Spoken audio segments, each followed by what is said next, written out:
फल वाला मैंने उस दिन सुना नहीं था, प्याज वाला। हम्म, प्याज वाला। हाँ। हम्म, क्या शॉर्ट में बताएं, वो तो फिर शॉर्ट। चलो बताते हैं। भी प्याज और लहसुन जो हैं उनकी अपनी एक तासीर होती है। तासीर का मतलब उसका अपना एक वस्तु गुण होता है। जैसे अपन बर्फ़ को स्पर्श करते हैं तो उसका वस्तु गुण पता लगता है कि वो बहुत ठंडी होती है। जिस तरह से अग्नि का स्पर्श करते हैं तो हमको पता लगता है कि वो बहुत ही गर्म होती है। इसी तरह से भिन्न भिन्न वस्तुओं का जब स्पर्श होता है तो उसका वस्तु गुण हमको पता लगता है कि ये कैसी है। इसी तरह से जब हम लहसुन और प्याज को स्पर्श करते हैं या उनको ग्रहण करते हैं तो वो अपनी तासीर का इफ़ेक्ट हमारे को दिखाता है। और तासीर का इफ़ेक्ट क्या है, उसकी तासीर जो है वो घोर तमोगुणी है। तमोगुणी का मतलब ये है कि उसकी तासीर बहुत ही उत्तेजना में है और वो आपको भजन के राह से डाइवर्ट करता है, पहली बात तो। दूसरी बात, वो वनस्पति होने के नाते से, वनस्पति उसका गुण होने के नाते से हमको ये लगता है तो ये तो भाई सात्विकी है, ये तो सब्जी है, ये अमुक है, इसमें तो कोई तामसिकता होनी नहीं चाहिए। लेकिन इसके बावजूद भी उसमें वो वस्तु इस तरह से उसका वास्तविक गुण ही वही है, तमोगुणी होने के नाते से।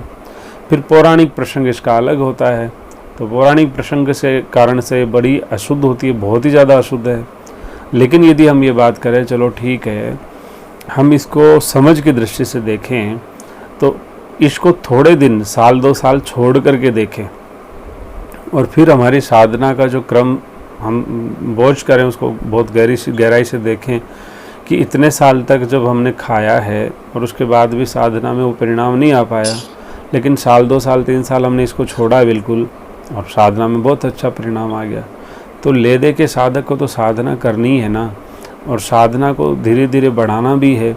तो साधन बढ़े हमारा, वो घटे नहीं, इसके लिए बहुत ही अति आवश्यक चीज़ है कि हमको लहसुन प्याज ना ग्रहण करना चाहिए, ना घर में आने देना चाहिए, पहली बात। दूसरी बात ये है कि वो डायरेक्ट नॉनवेज नहीं होने की वजह से, डायरेक्ट नॉनवेज के गुण उसमें नहीं होने की वजह से हम मन शुद्ध कर लेते हैं, हम हमारे अपने आप को समझा लेते हैं कि देखो हम तो सात्विक तो पाते हैं, कुछ नहीं ठीक पाते हैं। लेकिन उसका एक दुष्परिणाम क्या होता है कि चित्त जो है बड़ा मलिन होता जाता है और हमें ये पता ही नहीं लगता है कि भाई हम गलत पा रहे हैं। यदि आप मीट खाओ या नॉनवेज ले, कुछ ऐसा चीज़ें जो समाज में वर्जित है, वो यदि आप करोगे तो आपको खुद को एक ग्लानि होगी और लगेगा कि देखो साहब मैं गलत कर रही हूँ, गलत कर रहा हूँ, गलत कर रही हूँ, गलत कर रहा हूँ। लेकिन अब वो समाज में तो एक्सेप्टेबल है ना, वो तो एक्सेप्ट करता है समाज, तो वो सर्व समाज उसको एक्सेप्ट कर रहा है, इसलिए हमको उसको गलती नहीं लगती, उसकी कमी नज़र ही नहीं आती है। लेकिन वो वास्तव में बहुत बड़ी कमी होती है। दूसरा, किसी भी जो संत महापुरुष होते हैं, जितने भी आचार्य हुए हैं वैष्णव परंपरा के, और जिस मार्ग के आप लोग हैं, उस परंपरा में कहीं भी लहसुन और प्याज को एक्सेप्ट नहीं किया जाता है। भगवान श्री हरि के यहाँ भोग नहीं लगता है। तो जब भगवान जिसको नहीं पाते हैं उसको हम कैसे पाएंगे?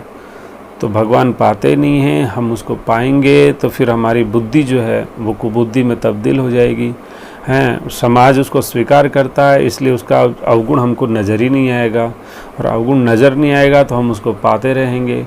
कालांतर हमारा चित्त जो है बहुत ही मलिनता को प्राप्त हो जाएगा और मलिन हो जाएगा।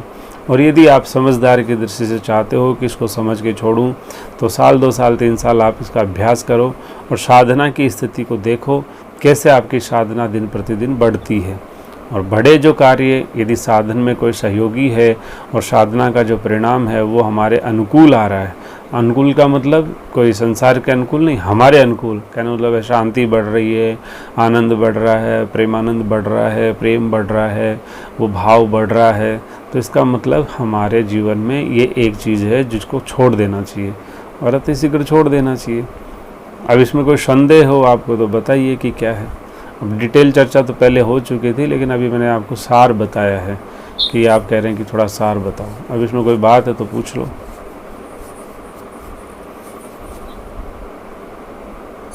स्वामी जी राधे राधे। हाँ राधे राधे। ये जो प्याज के और लहसुन के संबंध में बताया है आपने जी, same goes with liquor also, ऐसे ही या लीकर का कुछ कम असर होता है कभी कभार लेने से? नहीं, लीकर भी सेम ही कैटेगरी में आती है। अच्छा अच्छा, सेम ही आता है। लीकर है, ये लहसुन प्याज है, ये सेम कैटेगरी में आती है। जी जी जी। और सेकंड कैटेगरी में नॉन वेज आता है। ओके ठीक है। लीकर जो है नॉन वेज से भी खतरनाक होता है। अच्छा अच्छा। जी, जिस तरह से लहसुन प्याज लीकर से भी खतरनाक, इससे नॉन वेज से खतरनाक होता है, उसी तरह से। अच्छा अच्छा अच्छा। भाई लीकर में भी एक महत्व बुद्धि रहती है आदमी की कि ये तो साहब दवा है, कोई बात नहीं है, ठंड में सभी को लेनी चाहिए, खांसी भी नहीं होती है। मैं भी यही सोचता था हाँ लेने में कोई हर्ज। हाँ, तो कहने मतलब है साधन है, करते हैं हम, साधक हैं, और फिर उसके एक जो एडवांटेज, जो गुण है उसको हम देखते हैं, और उस गुण को लेके, और सर्व समाज लेता ही है उसको, अधिकांश समाज लेता है, तो हम उसको शुद्ध कर लेते हैं, और साधना की वो बारीकी हम समझ ही नहीं पाते हैं, और वो हमारे जीवन का अभिन्न अंग बन जाती है, और उसकी वजह से साधना में वो प्रभाव पड़ता नहीं है। लीकर यदि आप लेते हैं, और लीकर लिया हुआ इंसान, लाइन डिस्कनेक्ट होने वाली है। अच्छा, लीकर लेने वाला आदमी एक बार 6 महीने में एक बार भी ले ले तो 6 महीने का भजन क्षीण हो जाता है उसका। 6 महीने में जितना भजन किया वो तुरंत क्षीण हो जाता है उसका। तो कितना खतरनाक है। तो वो तो फिर यही करता रहेगा, कमाएगा गवा देगा, कमाएगा गवा देगा, क्या लाभ है।